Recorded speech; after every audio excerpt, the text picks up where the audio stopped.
അമ്മ അമ്മ ഞാനൊരാളെ കൊന്നമ്മേ.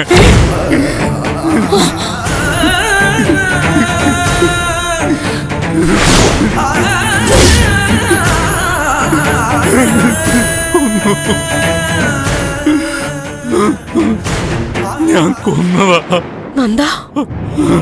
ഞാൻ കൊന്നു ഋഷിയെ. ഞാനാ കൊന്നത്.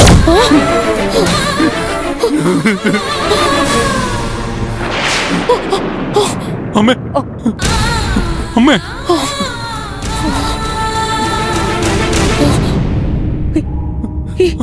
അമ്മേ അമ്മ എനിക്കൊരു ധൈര്യം തരുമെന്ന് വെച്ചാ ഞാനല്ല അമ്മയോട് പറഞ്ഞത്. അമ്മ വീണു പോകരുത്. അമ്മ ഞാൻ കരുതിക്കുട്ടി ചെയ്തതല്ല അമ്മ, പറ്റിപ്പോയതാ. കൊല്ലണമെന്ന് എനിക്ക് ഉദ്ദേശമില്ലായിരുന്നു. കൊല്ലാൻ എനിക്ക് അറിഞ്ഞും കൂടാ. ഒരു ജീവനെടുക്കാൻ എനിക്ക് കഴിയും അമ്മ. പക്ഷെ അമ്മയെ അവഹേളിച്ചതിന് അവനോട് പകരം ചോദിക്കണമെന്നുണ്ടായിരുന്നു. അന്ന് അമ്മ കരഞ്ഞില്ലേ? ആ കണ്ണീര് കണ്ടപ്പോഴാ ഞാൻ മനസ്സിൽ കുറിച്ചത്. അമ്മയുടെ ആ കണ്ണീരിന് ഞാൻ കണക്ക് തീർക്കും.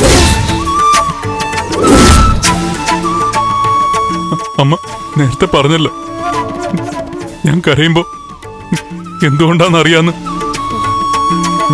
അതുപോലെ അമ്മയുടെ അന്നത്തെ കണ്ണീരിന്റെ അർത്ഥം അതെനിക്കും അറിയായിരുന്നു. അത് അപമാനിക്കപ്പെട്ട ഒരു സ്ത്രീയുടെ ദയനീയതയായിരുന്നു. അതിന് പകരം ചെയ്തില്ലെങ്കിൽ മരണം വരെ അമ്മയുടെ കണ്ണീര് എന്റെ ഈ കണ്ണിന് മുമ്പിൽ നിൽക്കുമായിരുന്നു അമ്മ. പക്ഷെ കാര്യങ്ങളൊന്നും എന്റെ കയ്യിൽ നിന്നില്ല അമ്മ. എന്തിനാടാ നീ എനിക്ക് വേണ്ടി നിന്റെ ജീവിതം ഇല്ലാതാക്കി കളഞ്ഞത്? അമ്മയ്ക്ക് വേണ്ടി ആയതുകൊണ്ട് തന്നെ എന്റെ ജീവിതത്തിന് ഇനി എന്ത് വന്നാലും പ്രശ്നമില്ല. എന്റെ ജീവിതത്തിന് ഒരു അർത്ഥം വന്നത് ഇപ്പോഴാ അമ്മ.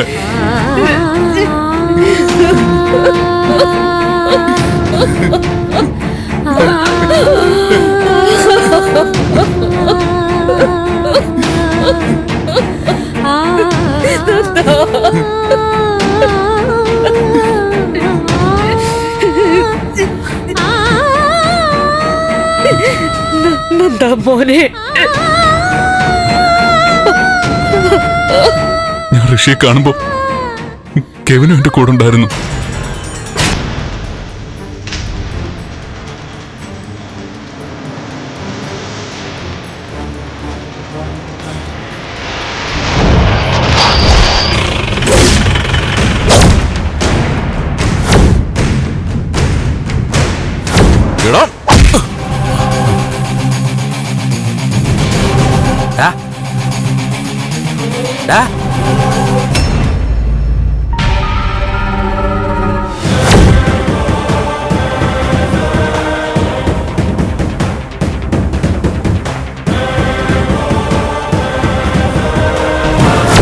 നിന്നെ നിന്റെ തള്ളയും പെണ്ണും പിള്ളയൊക്കെ തെണ്ടിക്കളഞ്ഞാൻ.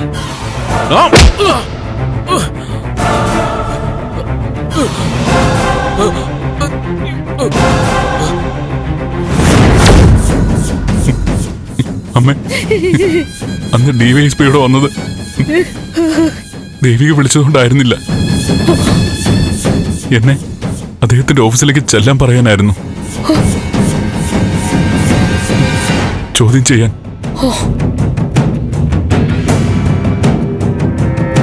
എന്തായാലും അന്വേഷണത്തിന് നന്ദന്റെ സഹായമൊക്കെ വേണം. ഉണ്ടാവും സാർ. അങ്ങനെയാണെങ്കിൽ ഇന്ന് എൻ്റെ ഓഫീസിലേക്കൊന്ന് വരാൻ പറ്റും? ഞാൻ മാത്രമല്ല, സംഭവങ്ങളിൽ കെവിനും എൻ്റെ ഒപ്പം ഉണ്ടായിരുന്നു.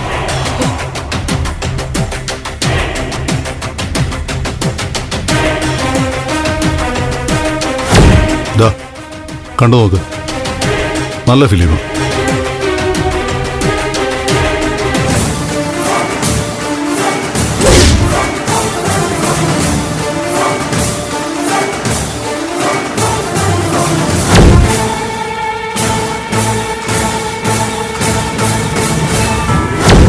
മുഖ്യമന്ത്രിയോ മന്ത്രിയോ ഒന്നല്ല. സാർ സംസാരിക്കും, ആള് കേട്ടോണ്ടിരിക്കുക. ആ. Hello, DYSP Isaac Kuruvila. Recommendation ഒന്നും നടക്കത്തില്ല. ആരാ സംസാരിക്കുന്നത്?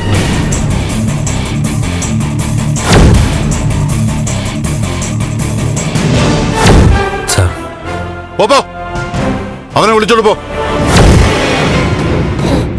ഞങ്ങളെ DSP വെറുതെ വിട്ടു. കേസൊന്നും ആകില്ലെന്നാ പറഞ്ഞേ. പക്ഷെ എന്റെ മനസ്സിന് സമാധാനം കിട്ടുന്നില്ല. അവൻ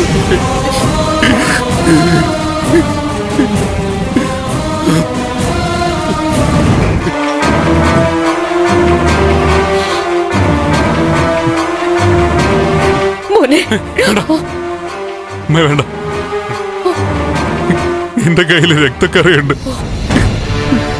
വേണ്ട എന്ത് രക്തക്കറ? നീ എന്റെ രക്തോ?